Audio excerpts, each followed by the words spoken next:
আজকে আমাদের দোকানে একটি রাইস কুকার সার্ভিসিং এর জন্য এসেছে। কাস্টমার বলল যে রাইস কুকারটি অটো হচ্ছে না।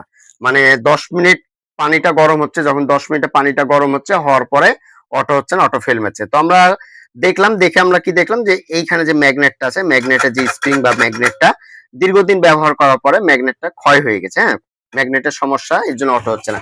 সাধারণত এটা আমরা সবাই কিন্তু জানি যে আমাদের যদি অটো না হয়, অটোর ক্ষেত্রে কিন্তু আমরা ম্যাগনেট চেঞ্জ করলে অটো ঠিক হয়ে যায়।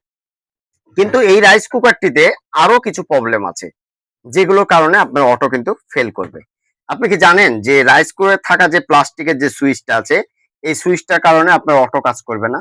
হ্যাঁ, আপনাদের অনেকে, অনেক টেকনিশিয়ান ভাই আছেন, মনে করবেন যে ভাই এটা কি বলছেন ভাই? এটা তো আহ কোনো কথাই না, আমাদের এগুলো চেঞ্জ করাই লাগে না। না ভাই, আমি পেয়েছি। এই সুইচের জন্য অটো হয় না, এটা আমি কিন্তু পেয়েছি। আপনারাও দেখবেন যাদের ম্যাগনেট চেঞ্জ করার পরেও অটো হচ্ছে না, সুইচটা দেখবেন।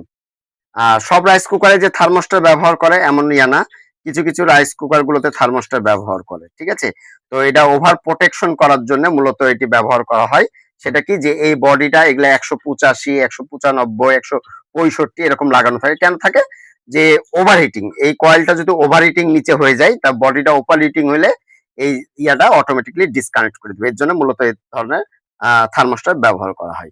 তো আজকের টপিক এটাও আমাদের অটোর ক্ষেত্রে কাজ করে।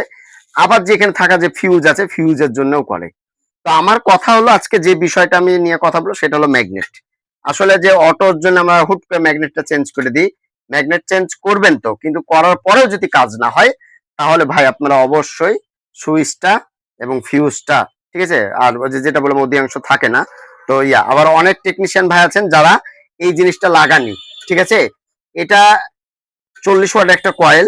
মূলত আমাদের বাংলাদেশে অতটা প্রয়োজন হয় না, আমি দেখেছি অনেকের প্রয়োজন হয় না। ঠিক আছে, তো এটা যদি নষ্ট হয়ে যায় ডিসকানেক্ট করে রাখবেন, কোনো প্রয়োজন নেই। আর আপনাদের যাদের রাইস কুকার নষ্ট হয়ে যায়, আপনারা বাসা বাড়িতে এই রাইস কুকার গুলো নিজে সার্ভিসিং করতে পারবেন। ঠিক আছে, এগুলো লাগানো খুবই সহজ। এর চেয়ে সহজ কোনো কাজই নাই। ঠিক আছে, এর চেয়ে সহজ কোনো কাজ নাই,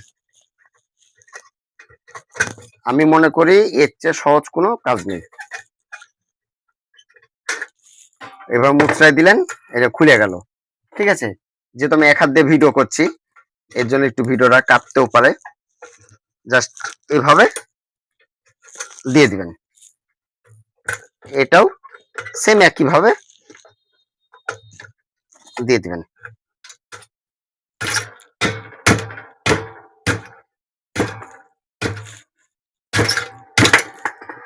খুলে গেল। নতুনটা নিয়ে এসে জাস্ট যে কানটা আপনি যেভাবে বাঁকাই দিলেন, জাস্ট এর উপরে বাঁকাই দিবেন। বেশি বাঁকাই দিলে আবার ইয়া হয়ে যায়, মানে সরে যায়। তো আমি ম্যাগনেটটা আপনাদেরকে দেখাই, ম্যাগনেটটার কন্ডিশন কি। এই হলো ম্যাগনেটের কন্ডিশন। হ্যাঁ, এই হলো ম্যাগনেটের কন্ডিশন। তো আশা করি বিষয়টি বুঝতে পেরেছেন।